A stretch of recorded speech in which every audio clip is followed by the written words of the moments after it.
LPG gas से जो चलती है ना ऑटो रिक्शा, एकदम फालतू ऑटो रिक्शा है। नमस्कार दोस्तों, मैं मनोज कुमार। दोस्तों, आज के वीडियो में बात करेंगे कि ऑटो रिक्शा फ्यूल से चलने वाला यदि कोई खरीदता है तो क्यों खरीदता है। अपना घर परिवार चलाने के लिए ऑटो रिक्शा खरीदता है। और ऑटो रिक्शा कौन खरीदता है?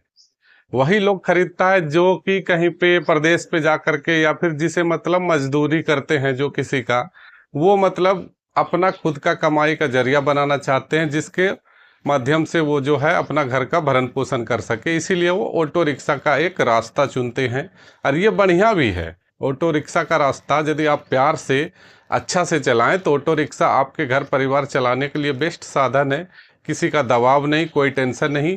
आराम से रोड का नियम को फॉलो करिए, लाइसेंस खुद का है, और गाड़ी चलाइए बिना कोई कचकच के, बिना कोई टेंशन के।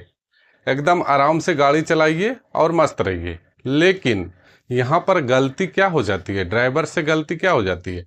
दोस्तों, मैं झारखंड स्टेट के साहेबगंज जिला की बात करता हूँ। यहाँ पर 2023 में एलपीजी से चलने वाला ऑटो रिक्शा बजाज का, एप्पे पियाजो का, कुछ इस तरह का कंपनी का आया। और वो ऑटो रिक्शा जो है 2025 के शुरुआत या फिर 2-3 महीना के अंदर में 70% खिंचा गया। मतलब एक टाइम ऐसा था कि एलपीजी से चलने वाला ऑटो रिक्शा जो था ना, 80% मार्केट पर था। हमारे साहेबगंज जिला की बात करें तो हर 10 ऑटो रिक्शा में 9 ऑटो रिक्शा जो था एलपीजी से चलने वाला था। महिंद्रा टेरियो उस टाइम थी इलेक्ट्रिक ऑटो रिक्शा, लेकिन सबके हाथ पर एलपीजी से चलने वाला ऑटो रिक्शा था।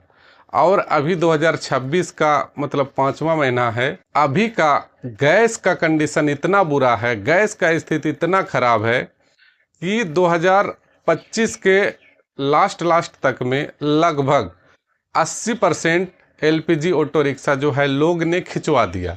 क्योंकि वह ऑटो रिक्शा पर वो संतुष्ट नहीं थे, खर्चा बहुत आ रहा था उसका, और एलपीजी गैस पे लोग जो है सरवाइव नहीं कर पा रहे थे। क्योंकि एक ऑटो को चलाने के लिए मिनिमम 7 टैंक गैस लगता था। 7 टैंक गैस का आप 7,000 मान के चलिए। उसके बाद उस गाड़ी का ईएमआई मतलब 9 से 10,000 आता था। तो 17-18,000 तो गाड़ी का केवल ईएमआई और गैस पर जा रहा था। उसके बाद महीने का 1,000-1,200 का सर्विस आ रहा था। मतलब 19,000 से 20,000 तक का गाड़ी पर जो है हर महीने का खर्च आ रहा था। उसके बाद उस गाड़ी से कमाई कहाँ हो रही थी? 4-5 हज़ार यदि बचता है तो 4-5 हज़ार तो ऐसे ही पता नहीं चलता कहाँ जा रही थी। देखिए, यहाँ सबसे बड़ा सवाल ये है कि लोग ने गाड़ी को खरीदा लेकिन गाड़ी को चला नहीं पाया। और गाड़ी जो है अब 2026 का जो अभी जो गैस का क्राइसिस हुआ है ना, गैस का जो किल्लत हुआ है ना, इसको देखते हुए 80% ऑटो रिक्शा तो पहले ही खत्म हो चुकी थी गैस वाली। अब जो 10-20% बचा हुआ है ना, ये भी खत्म हो जाएगी। और खत्म हो जाती है तो इससे कोई दिक्कत नहीं है। क्योंकि दोस्तों, यहाँ पर क्या हुआ ना, खरीदने वाला के साथ सबसे बड़ा स्कैम हो गया। कहने का मतलब, जो भी भाई ऑटो रिक्शा एलपीजी से खरीदा, एलपीजी वाला खरीदा, उसने एलपीजी समझ के नहीं खरीदा। क्योंकि ऑटो खरीदने वाले लोग ज़्यादा जो है जानकारी प्राप्त नहीं करते, ज़्यादा पूछताछ नहीं करते हैं, ज़्यादा उसे जानकारी भी नहीं होती है। वो तो कोई खरीदा, उसके दोस्त खरीदा, ये खरीदा, वो खरीदा, ये चक्कर में खरीद लेते हैं ना। तो यहाँ पर जितने भी ऑटो रिक्शा वाले भाई आते हैं गैस वाला, उससे पूछते हैं हम कि आपने ये ऑटो रिक्शा क्या समझ के खरीदा? तो उसका एक ही कहना रहता है, ये तो सीएनजी हमने सोच करके खरीदा। कि जब अभी हम जो है घर से टैंक वाला डाल रहे हैं, जब मतलब टैंक पेट्रोल पंप में बैठ जाएगा उस सीएनजी का सिस्टम, तो फिर हम वहाँ डलवाएंगे। लेकिन ऐसा तो नहीं हुआ, ऐसा तो सिस्टम ही नहीं है ना उसमें। अभी यदि उसमें सीएनजी अपडेटेड कराने जाए तो गाड़ी का इंजन ओवरहीट होता है।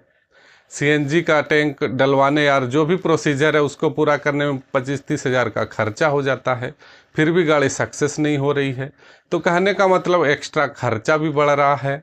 और गाड़ी जो है चलेगी कि नहीं चलेगी, मतलब इंजन उसका फेल तो नहीं हो जाएगा, बहुत सारा सवाल है। तो दोस्तों, मेरा पर्सनली सजेशन ये हमेशा से था, मैंने अपने चैनल में कभी भी एलपीजी से चलने वाले ऑटो रिक्शा के बारे में कोई भी लोगों को खरीदने का सजेशन नहीं दिया होगा।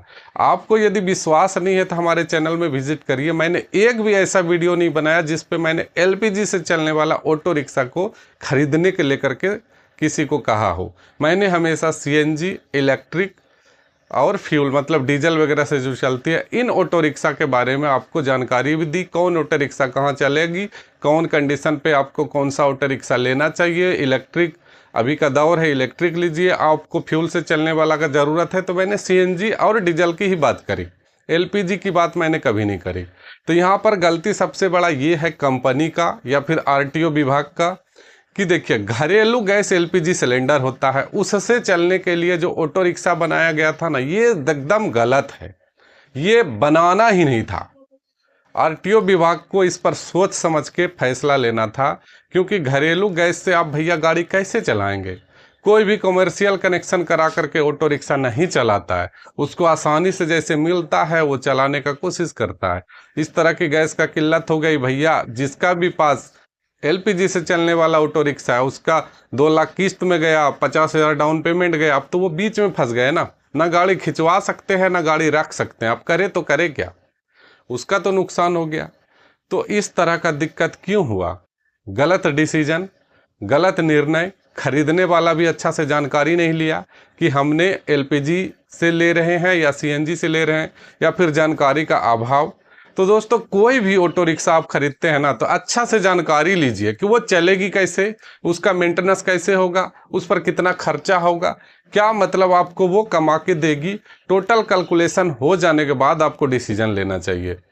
मैं पर्सनली सजेशन यही करता हूं कि एलपीजी गैस से जो चलती है ना ऑटो रिक्शा, एकदम फालतू ऑटो रिक्शा है। एलपीजी गैस से चलने वाला ऑटो रिक्शा मैं सजेशन नहीं करता हूं किसी को लेने के लिए। यदि आपके मन में इच्छा है एलपीजी से खरीदने वाला ऑटो रिक्शा लेने का तो हमारे साहिबगंज जिला में आइए। आपको 10-20 हज़ार में ऑटो रिक्शा किसी मतलब फर्स्ट ओनर का आपको एक एफिडेविट पेपर के माध्यम से दे दिया जाएगा। एकदम नॉर्मली बहुत कम पैसा में आपको ऑटो रिक्शा मिल जाएगा। जो उसका किस्त बचा रहेगा वही आपको पूरा करना है। वो पूरा हो जाने के बाद गाड़ी आप ट्रांसफ़र अपने नाम में करवा सकते हैं। तो इस पर भी मैं सजेशन नहीं कर रहा हूँ, यदि कोई जिद करते हैं तो उसके लिए है। तो सबसे घटिया फालतू ऑटो रिक्शा एलपीजी से चलने वाला है। आपके मन में यदि प्लान है लेने का तो भैया आप लो। वैसे कंपनी तो एलपीजी से चलने का मैन्युफैक्चरिंग बंद कर चुकी है। आप यदि खरीदना चाहते हैं तो सेकेंड हैंड आप एलपीजी से चलने वाला ऑटो रिक्शा खरीद सकते हैं। इसमें भी मैं सजेशन नहीं कर रहा हूँ, आपका मन हो तो आप ले सकते हैं।